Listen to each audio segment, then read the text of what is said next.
SSC based ஒரு height and distance some தான் இந்த வீடியோல பார்க்க போறோம். என்ன கொடுத்துருக்காங்க அப்படின்னா, ஒரு சர்டன் டைம்ல ஒரு ட்ரீயோடைய அந்த ட்ரீயோட ஹைட் கொடுத்துட்டாங்க. 5.4 மீட்டர் ஹைட் இருக்கு. ட்ரீயோடைய ஷேடோ பாத்தீங்க அப்படின்னா 9 மீட்டரா இருக்கு.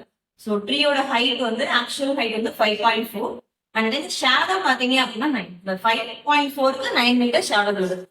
சரி, தென் என்ன கொடுத்துருக்காங்கன்னா ஒரு போல் இருக்கு. அந்த போலுடைய ஷேடோ பாத்தீங்கன்னா 13.5 சொல்லிட்டாங்க. கொடுத்துட்டு என்ன கேட்டிருக்காங்க அப்படின்னா அட் த சேம் டைம் அதே டைமிங்ல அந்த போலோட ஹைட் என்னவா இருக்கும் அதே டைம் சொல்லிட்டாங்க இல்லையா. சோ நான் டீட்டாவும் கண்டுபிடிக்கிறேன்.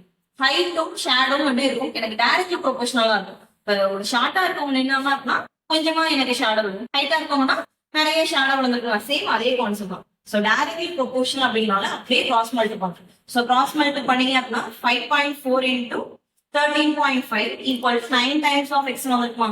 ஸோ எல்லாத்தையும் கேன்சல் பண்ணீங்கன்னா என்ன வேல்யூ இருக்கும்? 0.16 13.5 ஆட் பண்ணி மல்டிபிள் பண்ணீங்க 8.1 மீட்டர் வருமா. ஸோ அந்த போலோட ஹைட் வந்து 8.1 மீட்டர் தான் வந்தது.